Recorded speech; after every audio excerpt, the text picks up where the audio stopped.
Radio UH Valdivia en Instagram y Facebook, @Radio UH en Twitter, y visita toda nuestra programación en www.radiouh.cl. Más comunicación. Más universidad.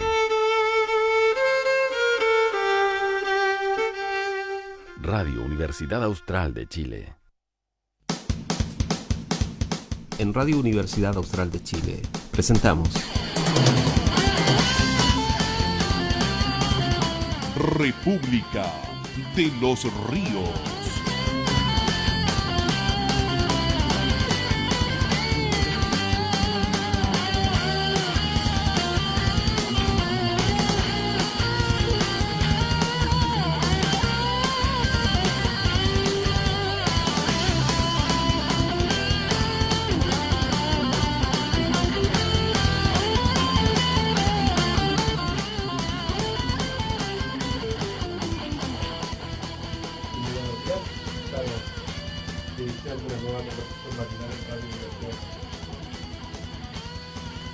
Ahora sí. Muy buenos días. Iniciando una nueva conversación matinal en Radio Universidad Austral de Chile. Esto es República de los Ríos, conducida por el dueño de casa, el canciller de la República, Víctor Godoy. Víctor, ¿me estás escuchando?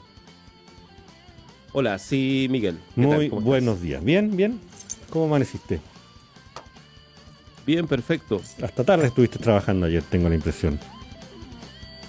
Sí, en otras cosas, pero hoy temprano estuvo bien intensa la cosa también. Así es que, a propósito de lo que pasó ayer con las inscripciones de los pactos para las elecciones, y estuvimos conversando, teníamos una conversación pendiente con el diputado Marco Ilavaca.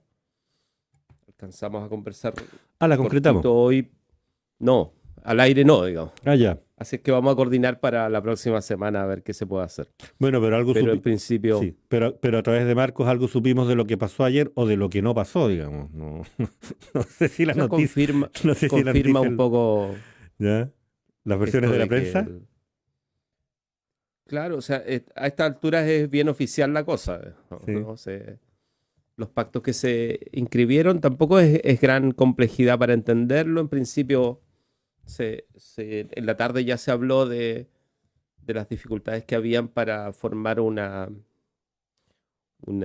coalición para las elecciones que permita hacer primarias legales en toda la oposición, y eso ya se veía. Sí. Y más allá de las conversaciones que se sostuvieron, no había posibilidad real de pacto, y ahí cada quien tiene una versión, ¿no? Sí. Pero en principio se inscribió un pacto que revive la concertación, y que ese es el dato político. Esa es la noticia. Tarde de ayer. Sí, esa es la noticia, insisto, más de lo que no ocurrió en los pactos es la concertación, no sé si en resurrección o penando. Víctor. O sea, penando no anda. O sea, claramente está muy activada la dinámica de coalición, digamos, ahí, y al punto de que sumaron al PRO y a Ciudadanos. Ciudadanos, que es una agrupación que se forma en las decisiones liberales de la concertación. Sí. Y el PRO, bueno, todos sabemos, es el partido de Marco Enríquez, un partido que está en un pacto distinto con el Partido Comunista, pero se sale para esta vuelta, para el tema de las primarias legales, y se junta con Unidad Constituyente, creo que se llama. Tengo el nombre por ahí. Que revive a los partidos de la concertación, todos ellos, más el PRO y Ciudadanos. Bueno, falta la izquierda cristiana, faltan algunas fracciones socialistas. Pregunta qué ocurriría con las fracciones socialistas. Bueno, mira, a lo mejor va a ser uno de los temas que preocupan a nuestras protagonistas de la conversación del día de hoy. Saludémosla, démosle la bienvenida. Nosotros nos metimos derecho al tema y cometimos la mala educación, Víctor, de no darle la bienvenida y el saludo matinal a Yanira Zúñiga y a Carla Marchán, que nos acompañan, como es habitual, los jueves. Vamos a disculpar las ausencias de la profesora Karen Alfaro y del profesor Claudio Fuentes, pero démosle la bienvenida a Yanira y a Carla. Yanira, ¿cómo estás? Buenos días. Hola, muy bien. No, Hola, Yanira, buenos días. No, no pasa nada, yo entiendo que la conversación era apasionante, ¿no? Así del momento. Bueno, estábamos- de hecho, ayer tuvimos, por eso yo inicié la conversación diciéndole a Víctor que sabía que había trabajado esta tarde, porque pasaban las 11 de la noche y nosotros estábamos siguiendo en línea la noticia, comentando detalles. Carla, buenos días. Hola, buenos días a todos y hola, a todos Carla. los que nos escuchan. Sí, ¿cómo están? ¿Están bien? ¿Todo bien? Víctor, iniciemos la conversación con las Bueno, profesoras. temas en realidad hay muchos. Eh, yo les pediría también a ustedes que digan que es destacable de entre muchos temas posibles. Son de hecho variados, los alcanzamos a compartir también ayer un poco, pero en principio a mí por lo menos me parece que es muy relevante y algo después podemos decir al respecto. Una noticia que salió ayer aquí en la región, que es la quiebra o la solicitud de quiebra de una empresa, que es la fábrica Infodema. Y ya la palabra fábrica está en desuso hace harto rato. Mm, Es la fábrica que quedó de la crisis asiática. Cuando se empezó a caer todo, hubo altos niveles de cesantía, todos sabemos, recordamos esa etapa, y la que logró sobrevivir, básicamente incluso con un impulso especial de que es una empresa regional, ¿no? No es una empresa que, a pesar de que tiene vínculos y capitales, había ido ya formando una sociedad con capitales externos, pero en principio es una genuina empresa regional y con un importante grupo de trabajadores, más de 200 trabajadores que quedan sin puesto de trabajo, 240. claro, y de todos modos yo también conversé algo sobre eso ayer, alcancé a averiguar algo, así es que me parece que es bien relevante. Pero eso es una cosa. ¿M? Y por supuesto, preguntarles también cómo han visto la situación nacional, tanto a Yanira como a Carla. Y además yo agregaría lo que se presentó ayer acá en Valdivia, que es una consulta que se hizo a los dirigentes, a líderes sociales, que estuvo, bueno, Claudio Fuentes de hecho estuvo en el equipo que desarrolló la consulta, así es que él hubiese podido contarnos más en detalle, pero en principio la consulta se hizo vía electrónica a dirigentes, varios cientos de dirigentes en la región, de distintos sectores, sociales, políticos, y, y ellos manifestaron opinión respecto de la evaluación de las autoridades, la evaluación de la gestión de la pandemia y, y algunas otras cosas más que también hay datos ahí que están circulando, así es que no deja de ser interesante también. El Centro de Sí, Estudios Regionales, Luis. sí, yo quería agregar un tema y solo mencionarlo a propósito de la transversalidad con la que convocan los actores políticos de la región. Organizaciones sociales de Los Lagos, de Riñihue, de Panguipulli, concurrieron a la intendencia a solicitar un pronunciamiento del intendente respecto de la viabilidad de la instalación de la represa en el río San Pedro. Y digo, yo en la marcha vi, a propósito de la imposibilidad de llegar a acuerdos en las municipales y de acuerdos electorales, al senador del Partido Socialista y al consejero regional de Frente Amplio, por ejemplo, para ver cómo nos solemos encontrar en la calle, en un lugar bastante distinto al que nos solemos encontrar en las boletas electorales. Yanira, iniciemos la conversación. No sé qué temas quieres sumar a la agenda. De los que habíamos conversado previamente, además de los que ustedes ya han puesto, me parece que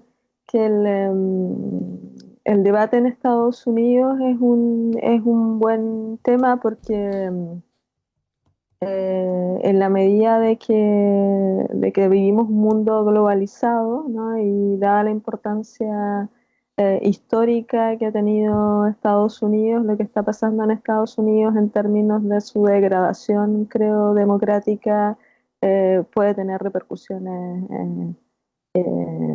y de hecho yo creo que las está teniendo en el resto del mundo, así que me parece una noticia a mirar y quizás en términos también más amplios, ¿no? Hemos visto también las cifras recientes de Bolsonaro en Brasil, que en vez de crecer han aumentado en términos de popularidad, y yo creo que son fenómenos interesantes esos como para discutir.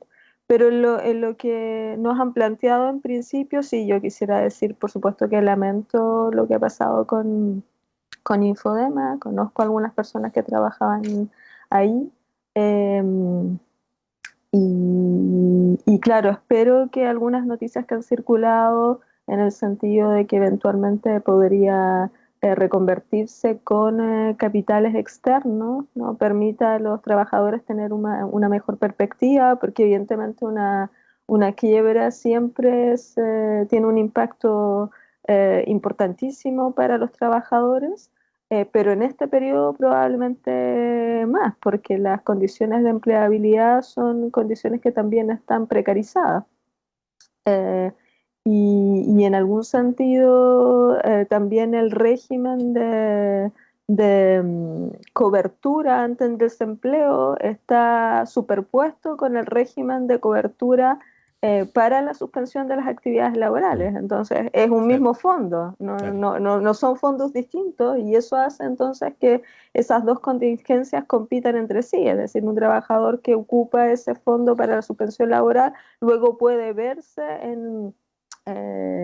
mermados ese ahorro, ¿no? Para cubrir una pérdida del empleo con carácter definitivo, y al revés también puede ser, ¿no? Que si son reempleados pero se mantiene por alguna razón la crisis, tengan también menos fondos para una cobertura de suspensión del empleo, ¿no? Entonces, todas esas cosas hacen que la situación de Infodema, además el impacto de las pocas empresas que tienen todavía arraigo en el plano territorial, eso también es una noticia. Una empresa que tenía mucho tiempo en la zona, van generando esta sensación también de precariedad, yo diría ambiental, y en ese sentido yo solo tengo palabras de apoyo y ojalá de esperanza para que esas personas no sufran un impacto directo y tengan posibilidades de empleabilidad, ya sea en la misma empresa con otros capitales, ya sea en otro tipo de actividades. Gracias, Yanira. Carla Marchán, bienvenida.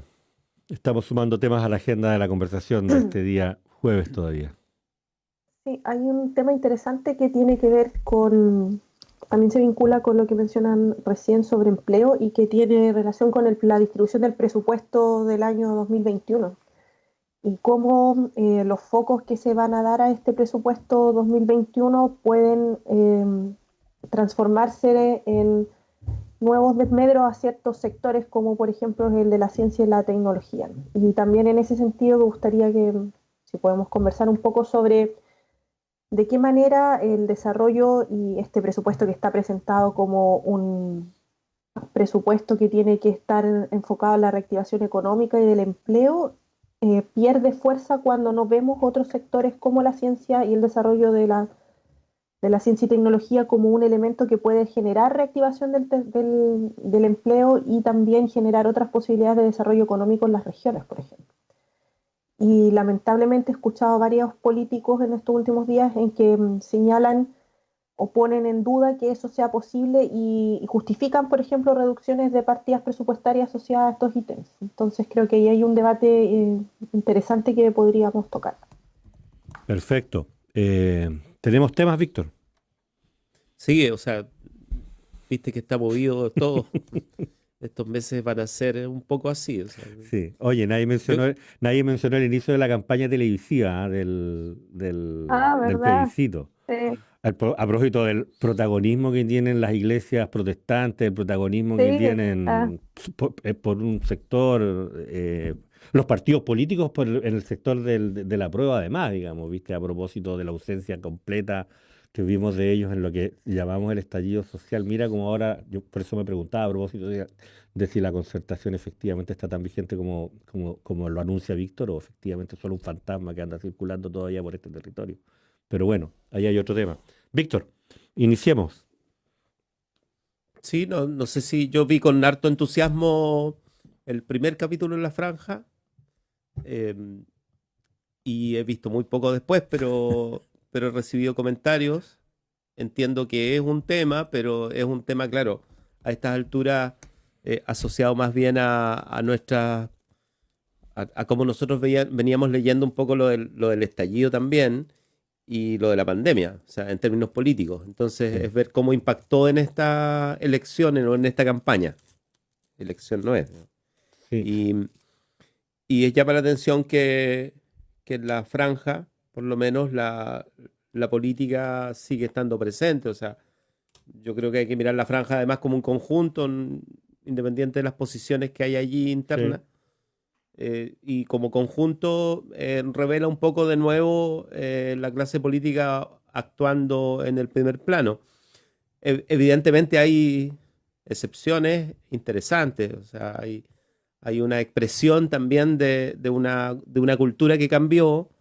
Es difícil mostrar en otros momentos electorales y en otras franjas, por lo tanto, imágenes como las que se están viendo ahora, ¿no? Sí. ¿No? Millones de personas en la Plaza Italia, no sé, pues, o sea, cosas que han cambiado y que permiten una visualidad distinta respecto de la política y de dónde se hace política en Chile.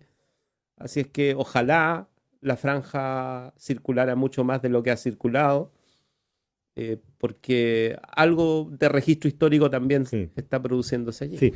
Oye, y a propósito, ¿desde dónde se hace política en Chile y en dónde se hace política en Chile? Yo quisiera hacer un círculo para destacar uno de los actores que me parecen relevantes en la franja vista en su conjunto, y son los gremios en retiro de las Fuerzas Armadas y Carabineros. Solo por mencionar una cosa que me llamó, no sé si me llamó la atención ¿En dónde? o me sigue asustando, pero bien. Yanira Zúñiga, partamos por alguno de estos temas.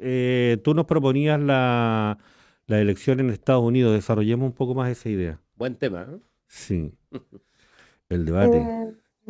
Sí, yo vi poco, confieso, casi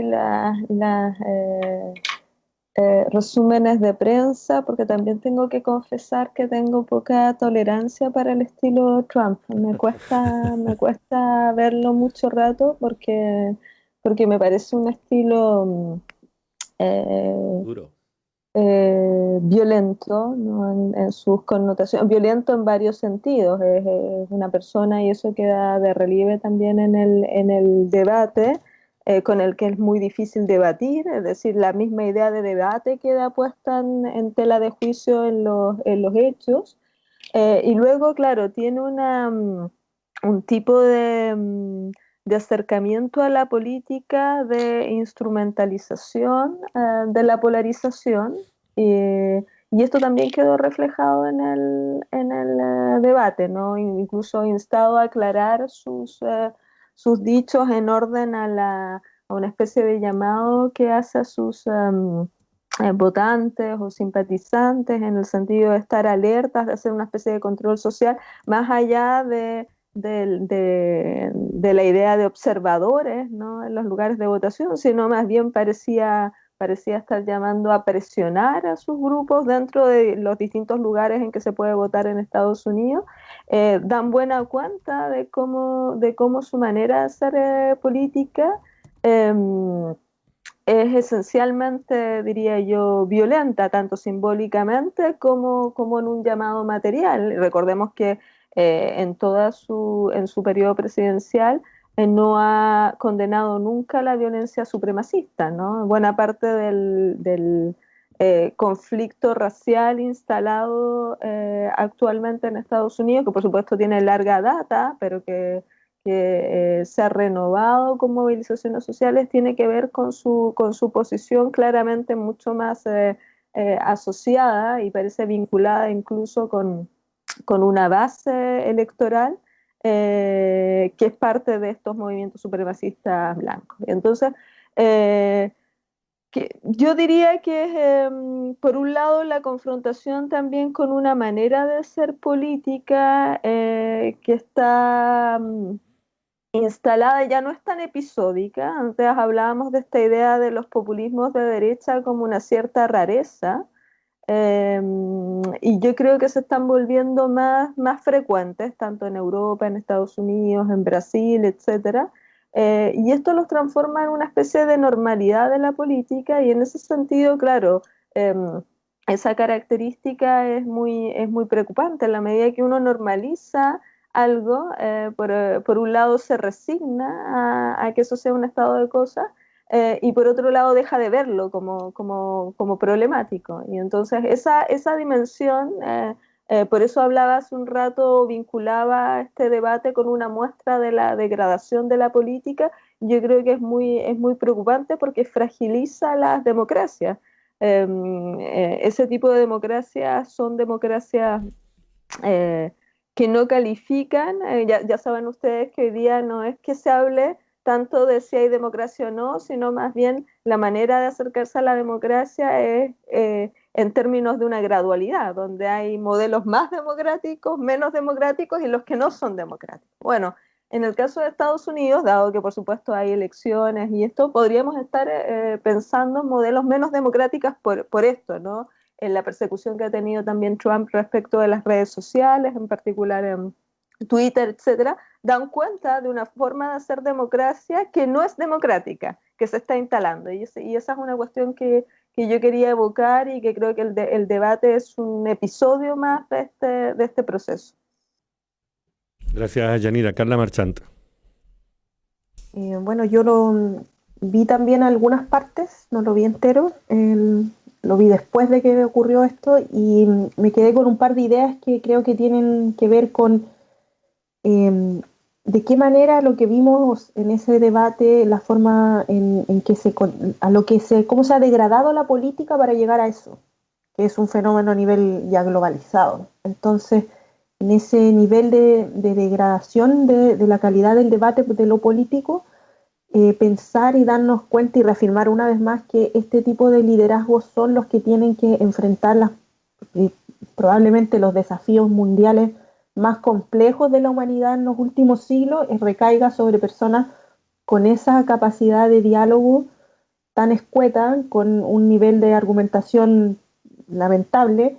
Nos muestra que estamos enfrentando con las peores herramientas, los peores liderazgos posibles, situaciones que necesitan de otra forma de organizar el poder, el cuadro del poder mundial. Entonces, es muy preocupante lo que ahí se ve, porque en el fondo la posibilidad de escalamiento de ese tipo de liderazgo, ese tipo de formas de comprender lo político, van haciendo y van mermando también en otros continentes, en otras partes del mundo, y hacen también que pasen otros liderazgos negativos también a segundo plano, pensando que esto ya es lo peor. Estoy pensando ahí en la dictadura, estoy pensando en Erdogan, estoy pensando en el líder de Hungría, que también tienen horribles perfiles de políticos dirigiendo países y tomando decisiones, pero que al lado de este show que vimos en ese debate pasan a ser una cosa pequeña, considerando el poder de injerencia que tiene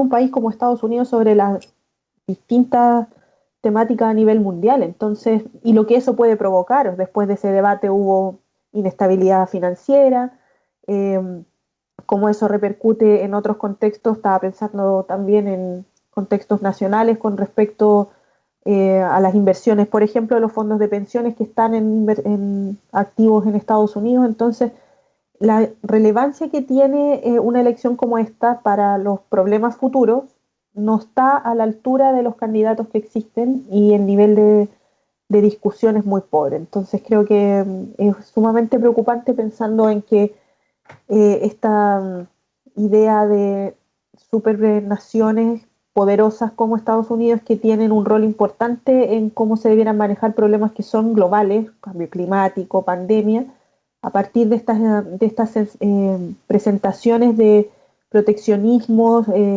internos, etcétera, como lo manifestaron ahí, de supremacía sin ningún tipo de justificación más que emocional, me parece súper peligroso. Y lo peor aún es que es la segunda vez que esto se da. Entonces, si ya tuvimos a nivel mundial un primer mandato con estas características, un segundo mandato que ya no va a haber una posibilidad de reelección, estos animosidades se pueden exacerbar aún más, porque no tiene mucho que perder una vez que termine su periodo.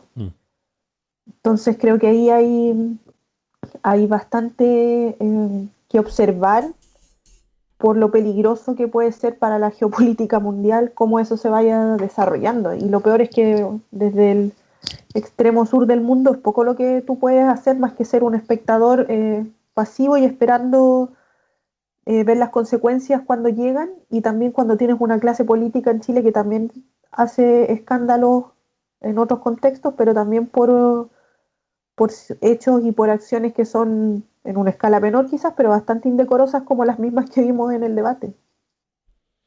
Gracias, Carla Marchant.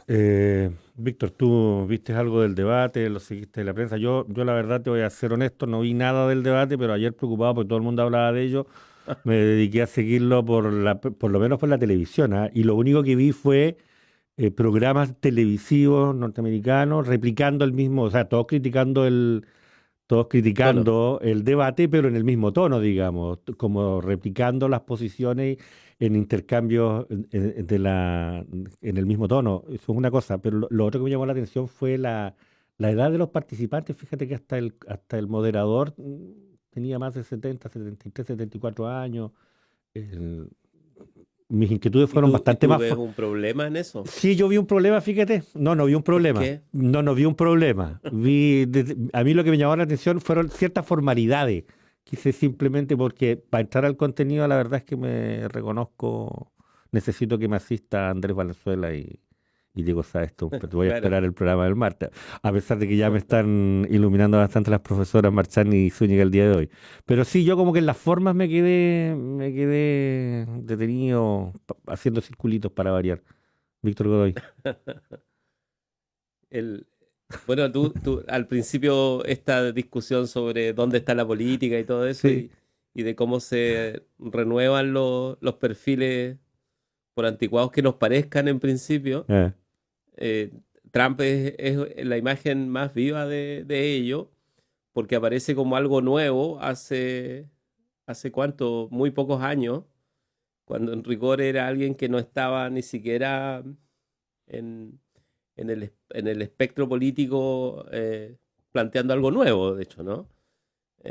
Sino que recogiendo posiciones que en la historia han estado, digamos, no es algo tan, no es un quiebre tan radical en la historia de la política estadounidense, pero el quiebre lo vino a hacer más por el lado de lo que hemos conversado aquí ahora, o sea, esto de la presencia, ¿no? La postura, digamos, ¿no? La postura de Estados Unidos en diálogo con el mundo, que ya es un eufemismo decirlo así, y dejó de serlo, y ahora lo vemos graficado en un debate presidencial con alguien que es de su propio nivel, entre comillas, ¿no?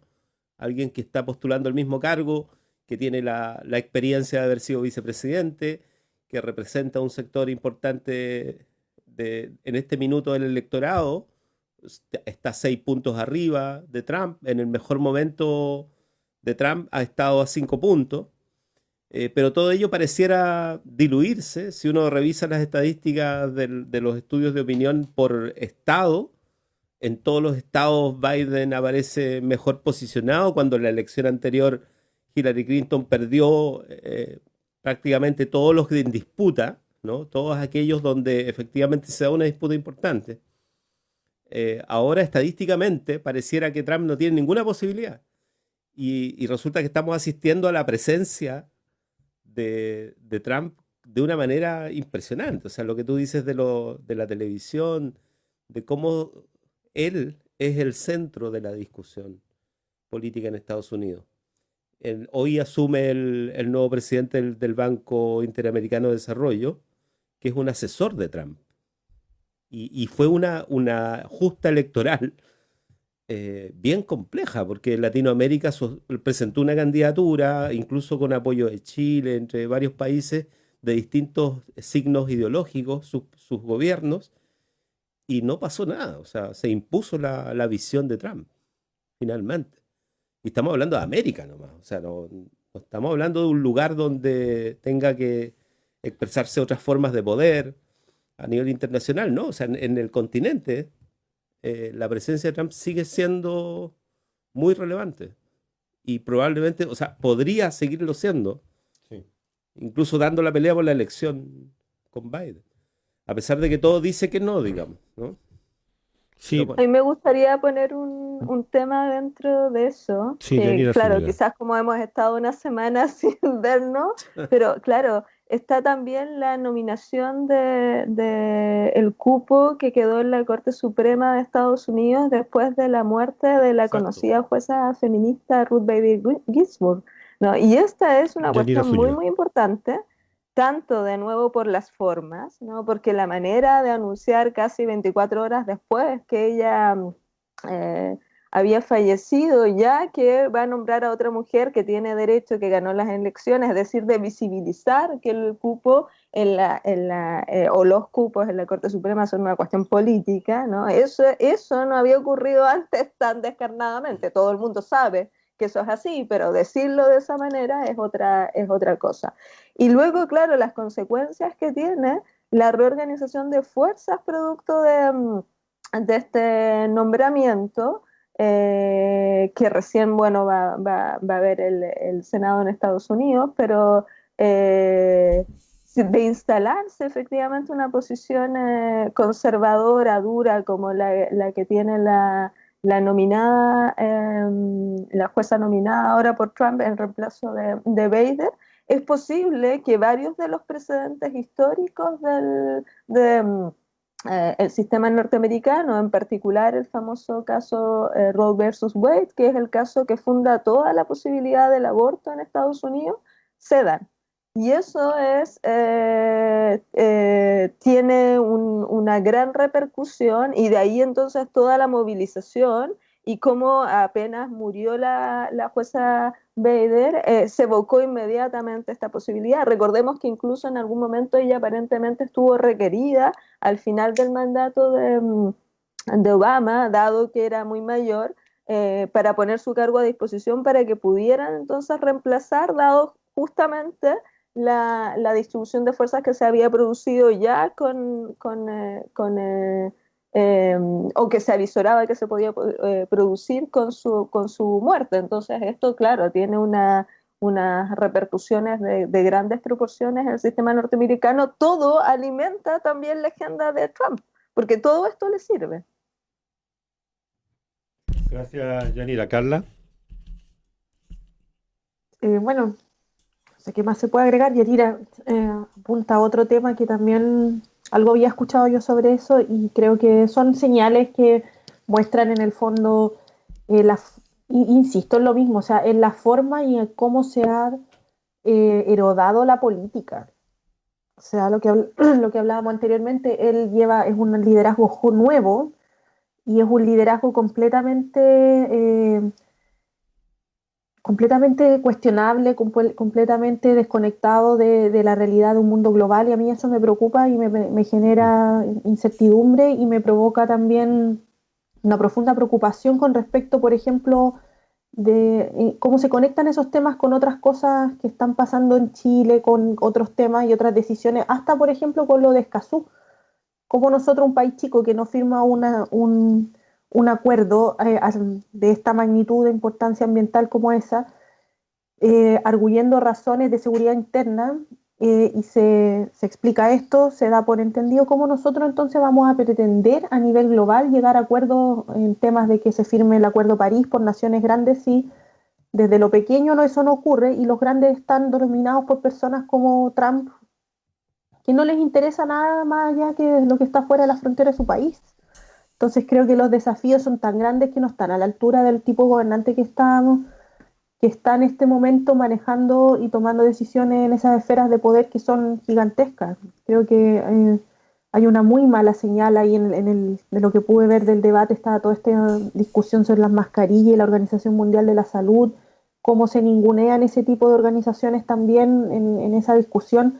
Creo que es muy, muy penoso y muy decidor de la decadencia de la política actual a nivel global.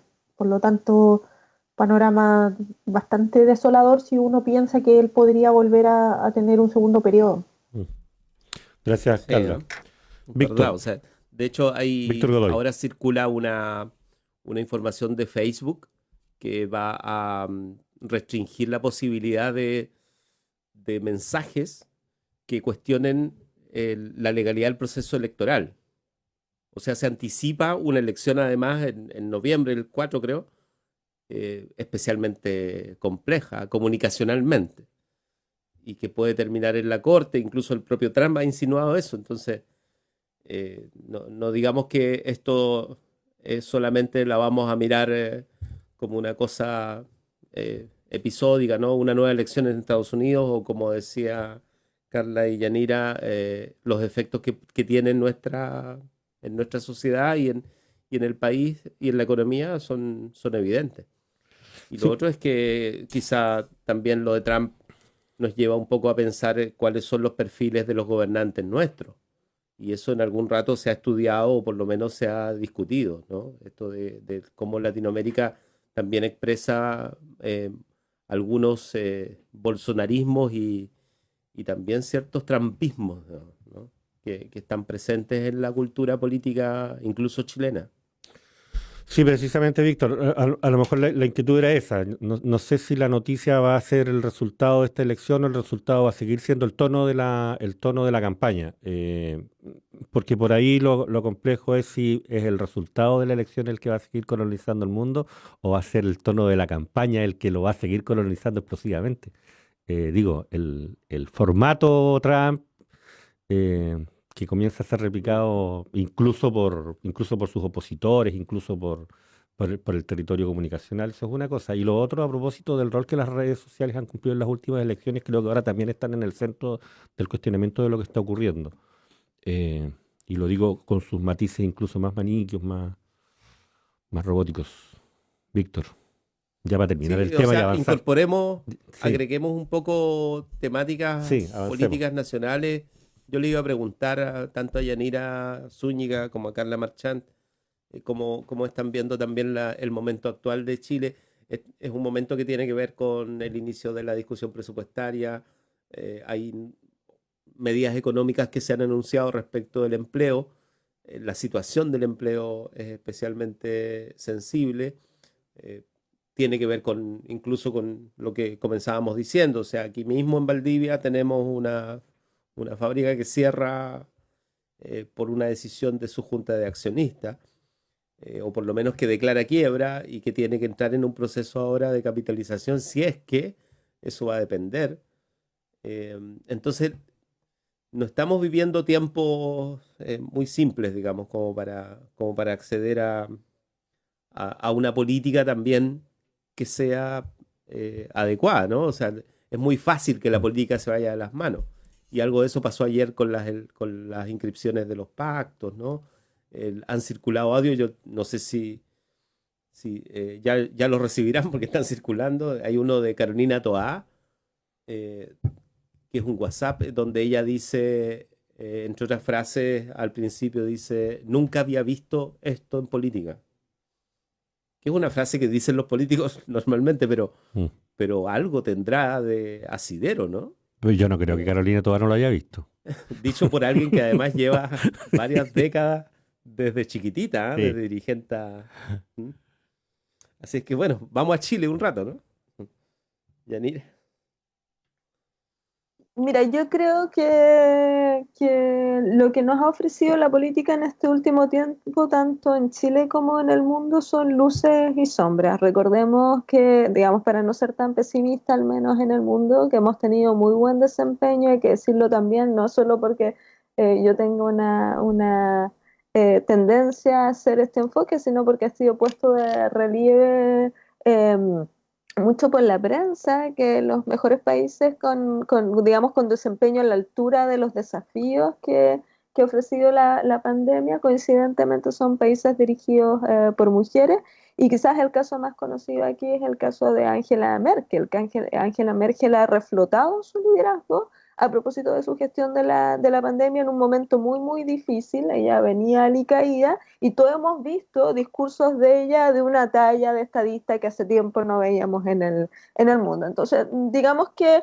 ha habido de todo. y claro, uno quisiera que el caso chileno se inspirara más, ¿no?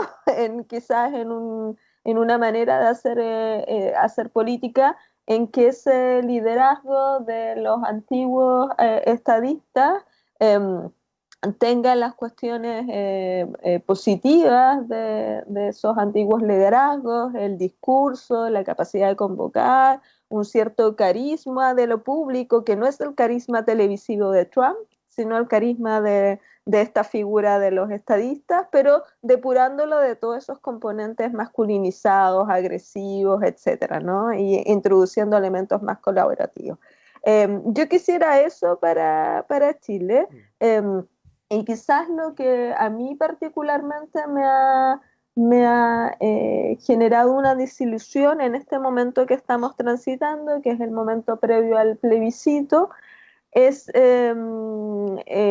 una cierta frustración en las expectativas, no tanto por la cuestión de que no se haya llegado a una inscripción única de los pactos, porque la verdad es que yo no esperaba mucho eso, sino por la corroboración de un cierto paralelo que se estaba haciendo entre el plebiscito, ¿no? El de la transición, versus lo que podía ofrecer este plebiscito como modelo institucional. Y esto es bien interesante porque porque el plebiscito de la transición es un plebiscito que según varios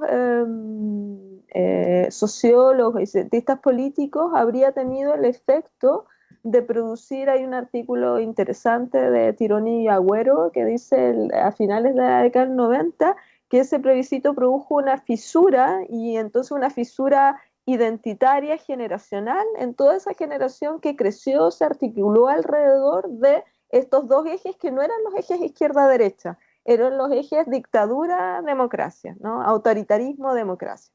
Y esos efectos de esa fisura generacional se mantuvieron y fueron en algún sentido el pegamento de la antigua concertación, más que el sistema electoral binominal, que como sabemos contribuyó, pero había una cuestión mucho más identitaria en este momento histórico y en las repercusiones de ese momento histórico.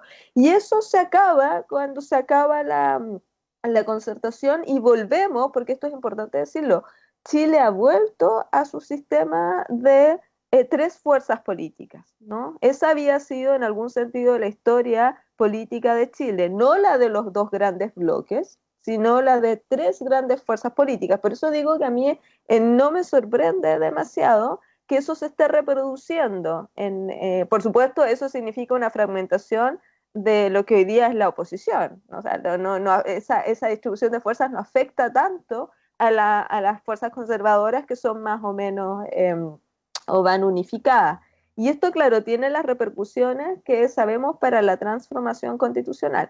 Y entonces, claro, ¿dónde está mi defraudación de expectativa? Es que la franja sobre el plebiscito, sin perjuicio de que yo veo con mucha simpatía que haya habido una participación muy importante de organizaciones sociales, me parece que el mensaje no tiene la articulación que tenía la famosa franja del sí y el no, ¿no? Que uno veía una lógica muy común, muy articulada, que se podía haber hecho aquí igual, ¿no? Si es una cuestión simplemente de haber manejado los espacios. Y claro, yo también la vi poco, porque me di cuenta que era primero difícil de entender, ya como franja perdía, porque tenía muchos cortes. De hecho, algunas transiciones de los cortes duraban más que la publicidad de algunos diputados, ¿no?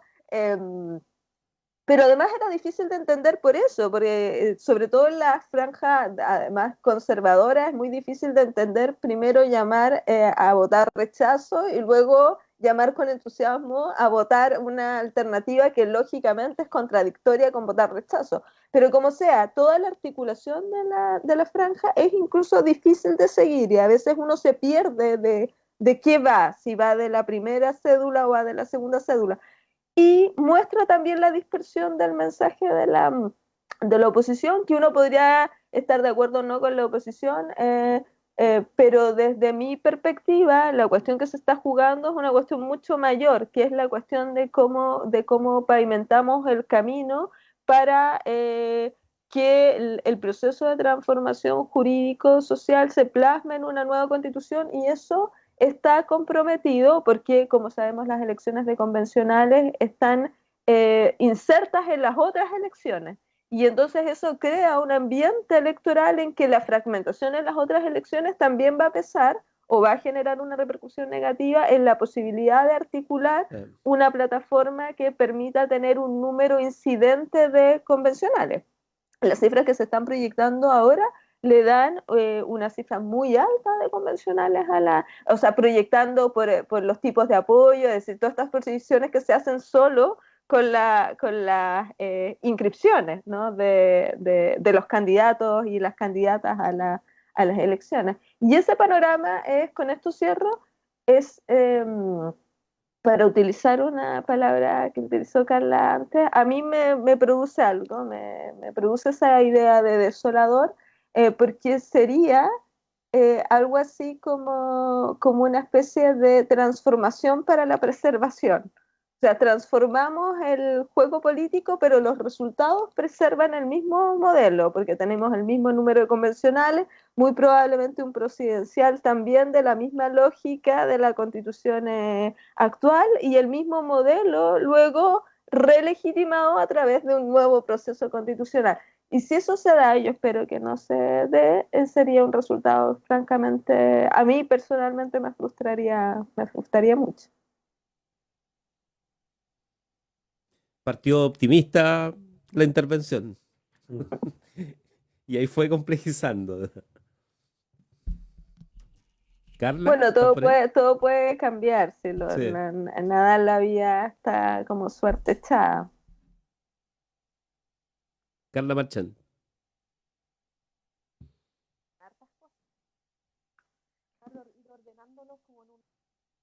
Te escucha bajito, Carla. Sí, acerca tu micrófono. Ahí sí. Estaba diciendo que son varios temas y los voy a tratar de ir ordenando de la mejor manera posible, pero el primer tema, uno que me gustaría rescatar es la visualidad y la utilidad de una franja política como la que vemos en el siglo XXI, donde la mayor cantidad de difusión de información no pasa a través de la televisión y pasa a través de las redes sociales. Entonces creo que en esa lógica lo que he visto de esa franja es un poco volver a finales de los 80, principios de los 90, con un ritmo, con un tiempo, con mensajes confusos que no son parte de la lógica de consumo de información que tenemos ahora. Entonces creo que ya partimos ahí en una forma de distribución de información y medios que están como desacoplados a su tiempo.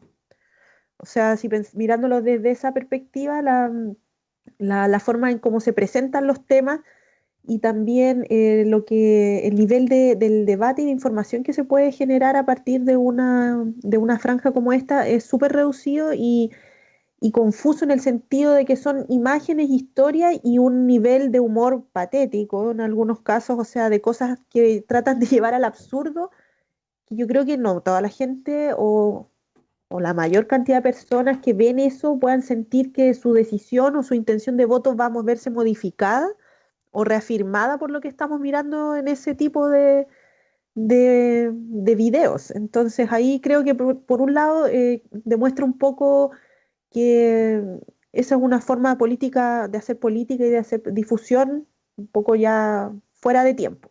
Eso es lo primero que mencionar.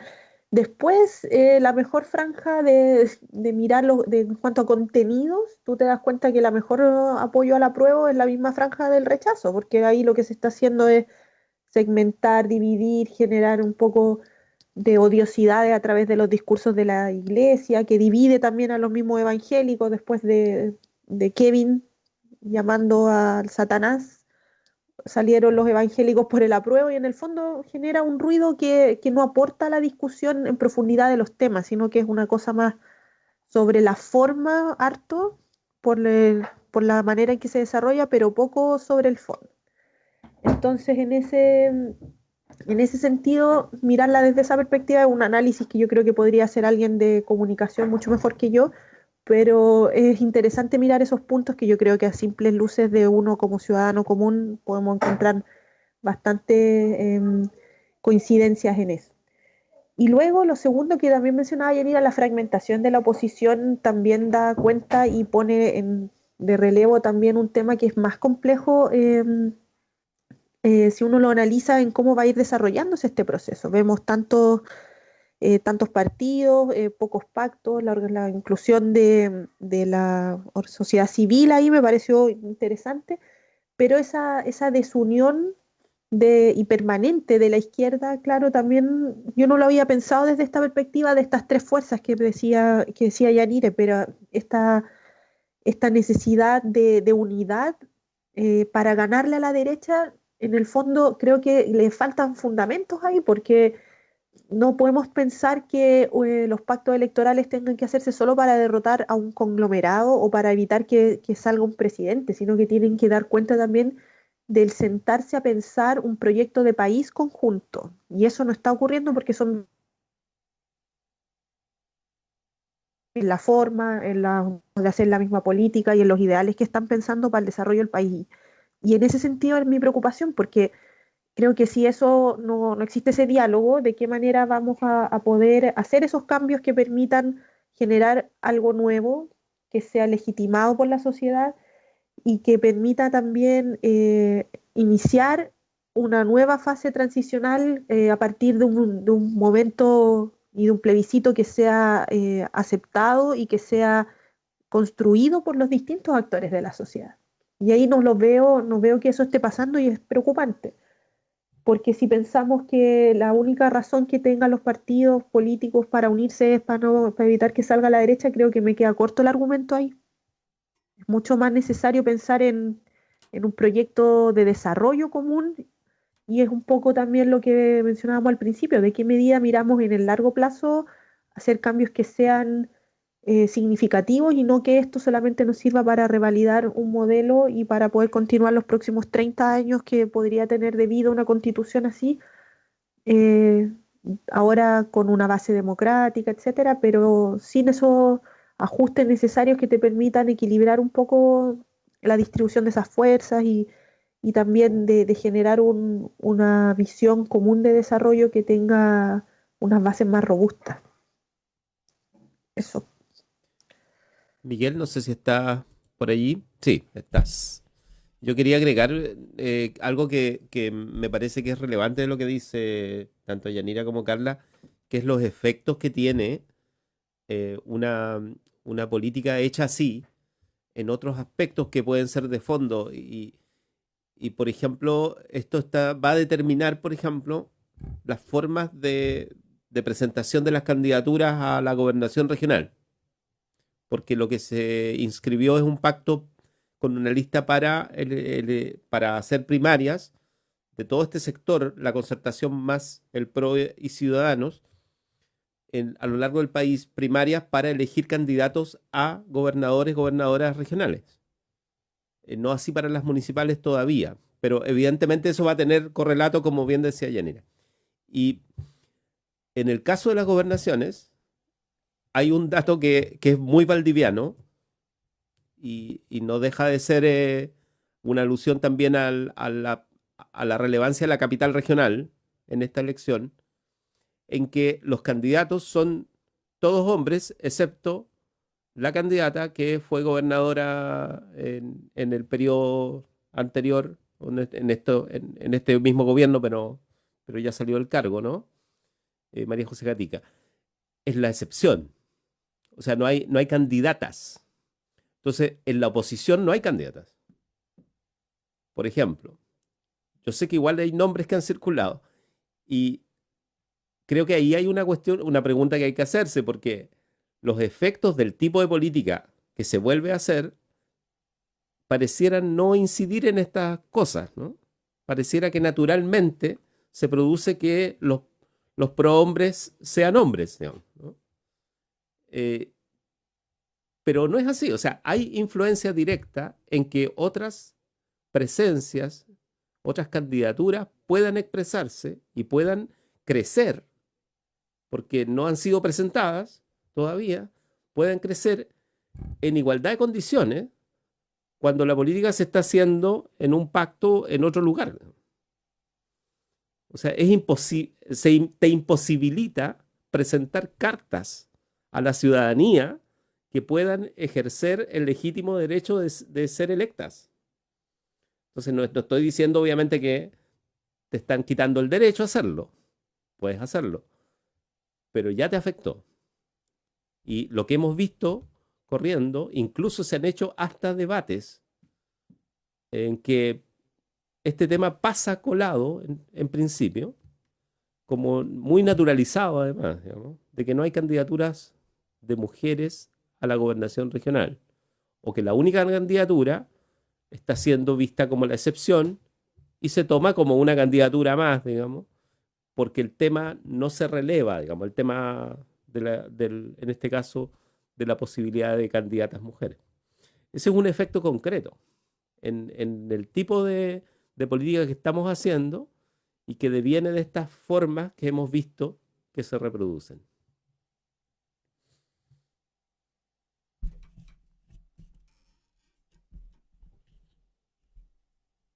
Me quedo callado, Miguel.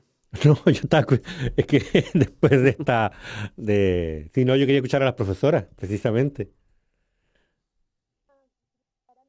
Carla, tu micrófono. Quería agregar algo que también tiene relación con lo que está diciendo Víctor recién. Estas elecciones de gobernadores y de alcaldes y la incapacidad de formar los pactos para poder ganar para poder presentarse es una cosa. Pero si uno ve el contexto mayor, lo que está en juego es mucho más grande que una elección de un representante regional o comunal.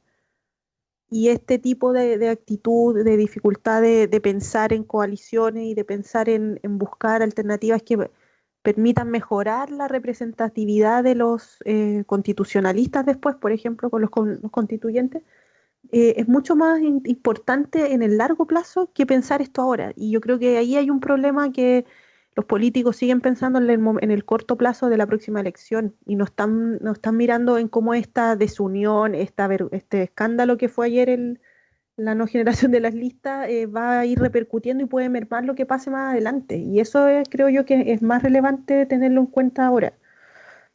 Cómo se organiza y cómo se generan una situación que permita una viabilidad de una convención constituyente más o menos equilibrada, porque la derecha va a ir en sus pactos ordenados y pueden ganar y pueden tener mucho más constituyentes porque van a pensar y jugar en esa lógica. O sea, si uno observa lo que dijo Longueira ahora, o como ellos están pensando, el tema del apruebo o el rechazo ya lo pasaron. No les interesa, a ellos les interesa tener su representación y tener su voz en la convención.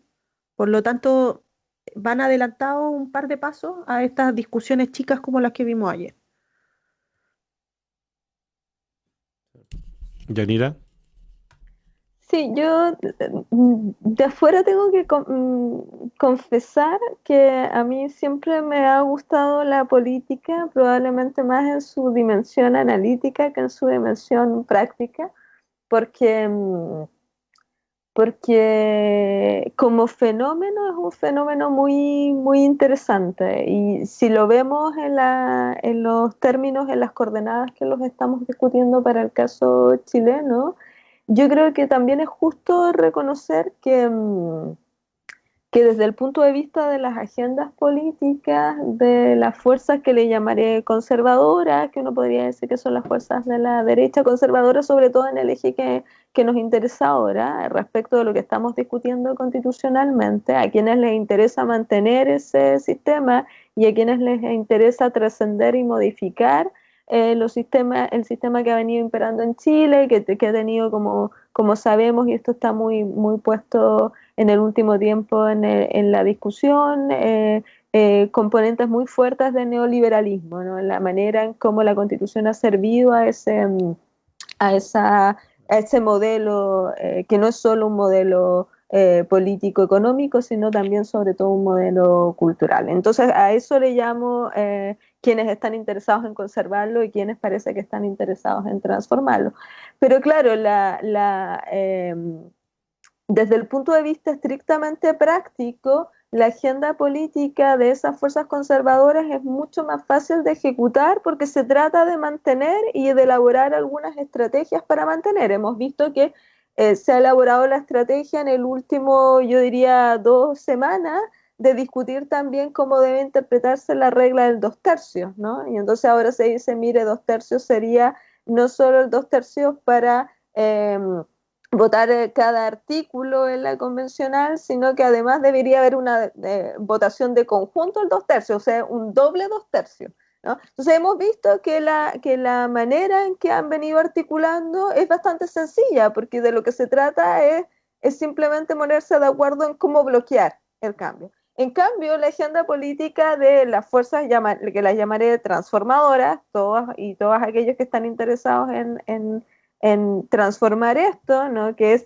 plebiscito, convención constituyente, es decir, es una agenda más complicada porque hay que articularla en conjunto. Es también más difícil, y eso yo quisiera reconocerlo, porque además deben congeniar las legítimas expectativas de la ciudadanía de que haya una diversidad en esa discusión.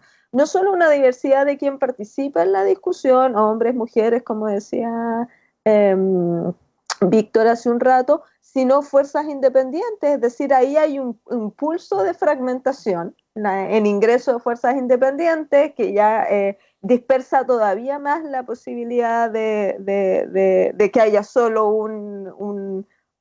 unas listas electorales para todo lo que además está entremezclado, que ya sabemos que por cuestiones de otros calendarios electorales han quedado estas elecciones metidas en estos otros calendarios electorales. Entonces eso lo vuelve todo más centrífugo, ¿no? Pero no sé si se puede aplicar esa expresión, pero tiende a dispersar todo porque lo que está en juego son lógicas distintas, algunas de las cuales vienen también aplicándose. Entonces lo que tenemos son una superposición de distintas lógicas, unas lógicas novedosas, de mayor participación, que están para las convencionales, que conviven con las lógicas antiguas. Recordemos, como nos decía Víctor, que hay varias de nuestras elecciones hoy día que no tienen ningún tipo de exigencia de género, como las de gobernadores, como las de la elección municipal, que no tienen ni siquiera cuota, porque la cuota está solo para las elecciones parlamentarias. Entonces tenemos como movimientos distintos en nuestro sistema político electoral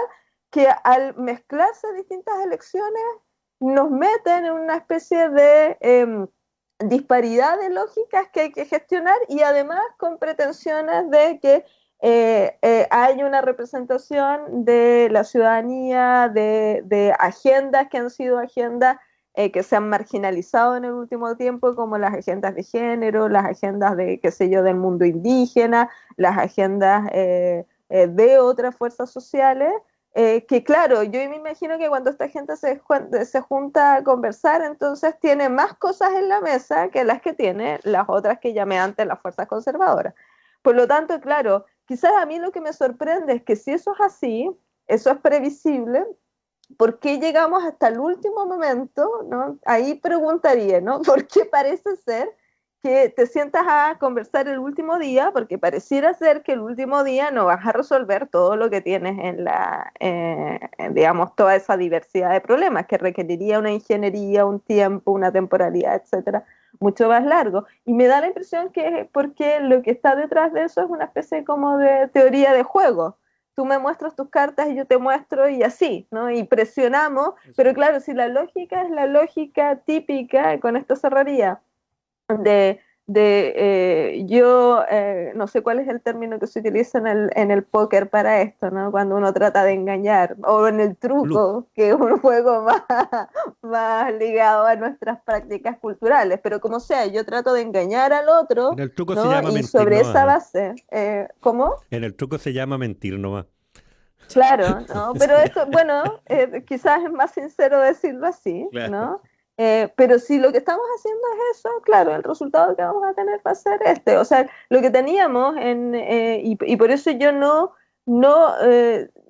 creo que cuando digo que intento ser justo, diría es que no hay que ser inocentes. Lo que tenemos aquí es una diversidad de cuestiones políticas, todas que entran en conflicto entre sí, y entonces realmente lo que debiéramos pedir no tanto es que se simplifique esa diversidad, porque al menos desde la perspectiva de quienes reconocemos el valor en esa diversidad, el que se simplifique no es una opción. Lo que debiéramos pedir más bien es un despliegue de una conversación política que pueda plausiblemente hacerse cargo en términos de la temporalidad, es decir, esto debiera haberse venido conversando hace tiempo, para ofrecer mejores posibilidades para que esa diversidad se transforme entonces en una colaboración y no en una pulverización de la posibilidad de articular luego una oferta política más o menos común para responder al desafío que tenemos hoy día, en el que eso sirve de mejor manera a un resultado que una diversidad expresada en listas electorales, porque eso yo creo que la gente lo puede ver con buenos ojos, yo no entendería, porque ahí hay una diversidad electoral, pero el problema es que esa diversidad electoral se transforma al final en una baja posibilidad de obtener algo, ¿no? Y ese es el problema, y quizás hay que decirlo, porque no para toda la gente es algo obvio, que en un modelo proporcional como tenemos ahora, esa mayor representación de listas electorales en distintas ofertas políticas, lo que hace es bajar las posibilidades de que se obtenga al final candidatos para luego articular en una discusión, en este caso la más importante creo yo es la discusión de convencionales, por lo que se está jugando en ella, para tener la posibilidad, si a eso le sumamos la regla del doble 2/3 que está ofreciendo la derecha, ya tenemos el panorama completo. No, si eso llegara a fraguarse, eso es un veto, simplemente como los que hemos tenido hasta ahora, ¿no? Para ponerlo ahí en toda la complejidad del problema. Carla Marchand. Por eso yo insisto en el tema de la unidad y del largo plazo en la planificación y en la estrategia. O sea, no es una estrategia adecuada pensar en con este grupo de listas separadas, sin una unidad programática, por último, solamente para alcanzar este fin mayor que es la distribución de los constituyentes. Entonces, en ese sentido, y también por lo que puede ocurrir, o sea, a los partidos políticos se les olvida también de que todo este proceso constituyente que se abre no fue porque lo impulsaron ellos solamente lo hicieron por la presión ciudadana del momento del 18 de octubre, por sentirse acorralado, por tratar de salvar al gobierno, por tratar de salvarse ellos mismos, y en el fondo han ido dilatando y siguiendo sus mismas prácticas, con sus mismas prácticas habituales para poder ir moviéndose en política con un contexto donde una ciudadanía mucho más empoderada, mucho más consciente, mucho más informada, no les va a aguantar algo así. ¿Qué pasaría si ese tipo de situaciones van llevando hacia lo que mencionaba Yanira, hacia ir poniendo trabas que vayan marcando un proceso y que lo vayan frenando? Eso no va a tener un buen pronóstico, ni va a tener un fin pacífico, ni va a ser aceptado de buenas a primeras. Entonces, yo creo que hay una disociación entre lo que se menciona en la franja, que el plebiscito es de la gente, el plebiscito es de las organizaciones sociales, etcétera, el plebiscito es del pueblo, y otra muy distinta a lo que ocurre en las prácticas para distribuirse esta representatividad, que no lo estamos mirando. Por lo tanto, yo creo que es una luz de alerta, porque también abre el espacio para decir que todo esto está de alguna manera igualmente cocinado, como eran los tiempos de la antigua cocina, que según ellos ya no existe, y que en el fondo está una situación que va a permitir legitimar un modelo del cual estamos mucho en desacuerdo en alguna de sus formas, en alguna de sus pilares fundamentales. Entonces, se puede transformar en un arma de doble filo si eso no se soluciona de una forma en que efectivamente la representatividad y en la convención sea de esta diversidad que existe dentro de los partidos de la izquierda y de estas distintas visiones, pero tiene que haber algún tipo de orden que te permita llevar esa diversidad a esa convención. Si eso no ocurre antes, es difícil que pase después. y a lo que nos va a llevar es totalmente incierto. Sí, sin duda. Partimos diciendo que efectivamente hay una relevancia de la política nacional que está supeditada a estos eventos, a pesar de que no es quizá la única manera de entender la política chilena. Y, y ahí hay más casos, ¿no? Hay más temas. De alguna manera se unen, se vinculan cuestiones de la visualización de la política en en una franja televisiva, donde en la práctica lo que hay es una cierta entropía de ideas, ¿no? Si es que las hay, porque en rigor también las formas de visualizar la política ahí no están solo en el ámbito del contenido, sino que, como aquí se ha dicho, están más bien pensadas en función de llamar la atención. Y esto otro, ¿no? Esto que ya es más de fondo, que es un poco la política más aburrida, ¿no? O la que genera cierto cansancio, que es la que tiene que darse en los días que vivimos, ¿no? Que son días además de definiciones.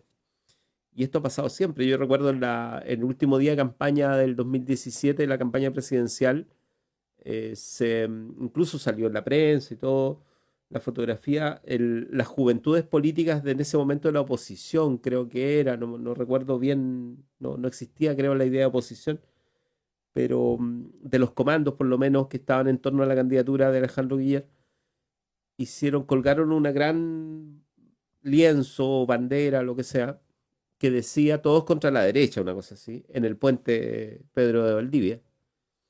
Y eso fue la última acción de campaña del 2017. Todos sabemos lo que pasó en la elección. Y, y algo dice también de esto de que creo que es algo que nos deja lecciones, ¿no?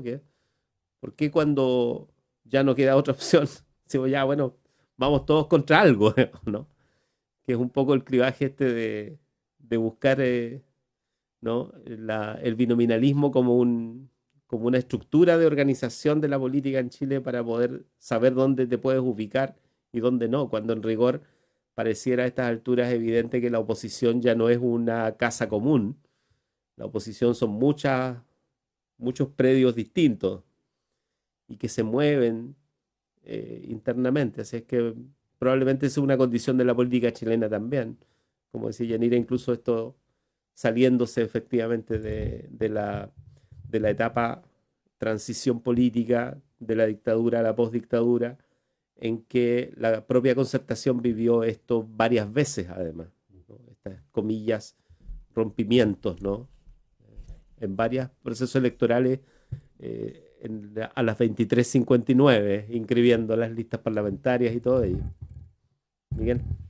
Sí, de hecho, una vez llegaron, Claro, una vez y, llegaron, Yanira, y recordemos que además con favores, mm, Pablo De Longueira la lo UDI. acaba de recordar recientemente, cómo le hicieron un favor, no sé si fue a la a la democracia DC, no me cristiana, acuerdo Sí, la a la democracia DC. cristiana.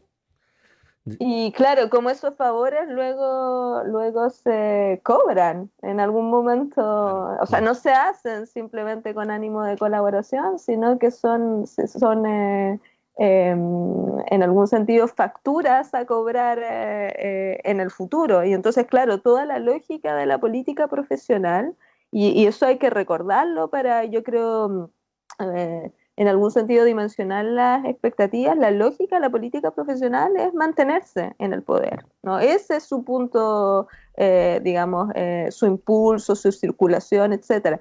Y aquí lo que se hace es discutir en términos de lo que tú me das y lo que yo te doy. Esa es la lógica. Nos gusta o no nos gusta a los ciudadanos, ¿no? Y con esa espíritu funciona. La cuestión, creo, más complicada es cómo hacemos que esa lógica que va a permanecer por definición, porque esas personas tienen un interés en afirmar sus posiciones de poder, porque en algún sentido de eso van a vivir, cuando se transforman en políticos y políticas profesionales de eso viven, ¿no? Entonces, ¿cómo hacemos para que eso se encauce de manera que no se produzca una disociación tan intensa como la que describía Carla? Esa es la cuestión. Pensar otra cosa, que va a haber ahí una homogeneidad, que esas personas están ahí sobre la base de deponer sus intereses personales para luego otros intereses, además sin saber quién pone esos intereses. ¿Quién es ese pueblo? Ese pueblo no es homogéneo, los partidos no son homogéneos, ni siquiera al interior de los propios partidos políticos hay homogeneidad. Ese es el estado real de las cosas, ¿no? Y yo creo que para ser justos y construir también desde afuera hay que observar esa dificultad, porque luego es bien fácil decir, ay, pero oiga, como nos desprendemos de los políticos y luego tenemos a Trump y a Bolsonaro esperando, ¿no? Ese es el escenario. Y entonces yo creo que hay que ser realista también, de parte de la ciudadanía, porque cuando nos desprendemos y no contribuimos a esa política que vaya cambiando, incluso desde la posición que tenemos, luego a la vuelta de la esquina tenemos algo peor, ¿no? Que son esos escenarios. Entonces tenemos interés todos en que esa política tenga incentivos incluso desde los lugares en que uno participa en esa política, que no sean siempre como representantes, sino simplemente a veces como votantes solamente. Bien, nos quedan 5 o 6 minutos para despedirnos. Yo no sé cómo iniciar tres cosas. La primera es que no sé cómo iniciar la conclusión, porque nos quedan temas por revisar, varios temas. Hay uno que yo no quiero dejar de mencionar, que no lo pusimos al comienzo, y a propósito de que nos han llegado algunas solicitudes y es un incendio, una tragedia que en este minuto está movilizando a la comunidad de Los Molinos, a ver si hacia el cierre alcanzo a dar los datos de la solicitud de colaboración que nos está llegando. Hay otros temas que no alcanzamos a mencionar, pero en esto, que en definitiva nos consumió parte importante de la segunda parte de la conversación, es el desafío para la radio, a propósito de lo que dice Yanira y lo que dice Carla. Cómo enfrentamos desde la comunicación lo que nos corresponde en el proceso de la intervención en la política de sectores tan profesionalizados como estos, ¿eh? Digo, hay 2 o 3 elecciones, 4 corriendo, las municipales, consejeros regionales y la de constituyentes. Y la pregunta es, ¿cuál es la más importante? Yanira, creo, nos dijo, mira, en la de los constituyentes nos vamos a jugar la configuración del Estado para las próximas décadas. Pero en la de constituyente no vamos a administrar un municipio, no vamos a tener puestos de trabajo, no vamos a administrar una oficina parlamentaria, no vamos a tener fondos para organizar territorialmente las próximas elecciones. En definitiva, no accedemos a poder real concreto territorial. Y por ahí hay un ruido, hay una sombra que se cierne sobre la posibilidad de escoger a los constituyentes que van a configurar el Estado que vamos a compartir durante las próximas décadas. Por ahí creo que hay una interpelación al trabajo que tiene que hacer la radio para poner el acento en alguna de estas elecciones. Víctor, tenemos trabajo que hacer, tenemos diseño. Nos acaban de encargar las profesoras. Harto trabajo. Sí, qué bueno en todo caso, porque nos van a apoyar en ello. Sí, sí. Vamos a pedirle apoyo. Sí, démonos una ronda conclusiva, Víctor, para dejarle las últimas palabras a ella. Solamente aludir al realismo que circuló acá como forma de entender y de analizar la política, que siempre hace falta. Así que a la hora de definir candidaturas, ojalá hubiese más realismo y menos voluntarismo y todo ello que uno suele decir, digamos, ¿no? Así que muchas gracias por todo. Carla Marchán, una última intervención, estamos concluyendo para resumir esta conversación. Tu micrófono. Informarse. Esa es la única antídoto ante la ignorancia, ante el desconocimiento, mantenernos informados y alertas. Creo que eso es fundamental en este tiempo, y participar de los debates de la vida pública por ahora. Gracias. Gracias, Carla. Yanira Zúñiga. Sí, también un dato para la información en el mismo sentido que ya apuntaba Miguel, para que la ciudadanía observe el punto.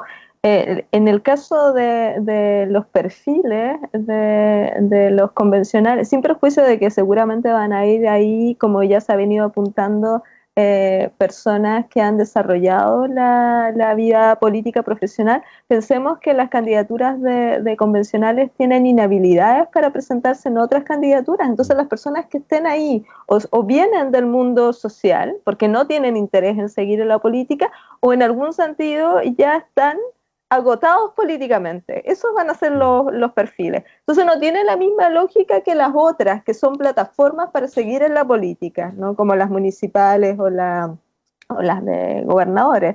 Entonces, claro, están pugnando y compiten entre sí las lógicas de esas distintas elecciones porque tienen objetivos diversos, ¿no? Y eso hay que comprenderlo, si es meramente contextual que vayan juntas. Y eso hay que comprenderlo para saber y para poder evaluar las ofertas políticas luego de candidatos y candidatas. Gracias, Yanira. Nos comenzamos a despedir, pero tengo que comentar este anuncio de la familia Lilaf Salazar. Sufrió un siniestro la noche de ayer en Los Molinos. Fallecieron 3 personas, el dueño de casa, 3 de sus hijos. La madre de familia está hospitalizada grave en el hospital. Y se solicita, la comunidad de Los Molinos está organizando una campaña solidaria y agradece cualquier ayuda en este difícil momento para los gastos fúnebres de la familia. La cuenta que me solicitan mencionar es la 5.874.1590 de Tito Lielaf Marilaf. Es una cuenta RUT. La voy a reiterar. 5.874.159-0. A nombre de Tito Lielaf. Reitero, es una ayuda que se solicita para colaborar con la familia que ha sufrido esta tragedia la noche de ayer en Los Molinos. Lamento mencionar... Ojo con el nombre, ¿ah? Dime. Porque si hay que hacer transferencia, Sí. tiene que ser el nombre exacto. Sí, Tito Lielaf. De todas maneras, las cuentas bancarias, una vez registrado el RUT, suelen corregirlo. Nosotros vamos a mencionar esto y lo vamos a dejar grabado en la tanda publicitaria para que se reitere a la hora en la programación del resto del día. Reiterar el agradecimiento a Yanira, reiterar el agradecimiento a Carla y a Víctor por acompañarnos en esta conversación del jueves. Las esperamos. Gracias. Nos vemos, Chao. un gusto. Chao. Chao. Chao. Tú también, adiós. Muy bien. En Radio Universidad Austral de Chile hemos presentado República de los Ríos.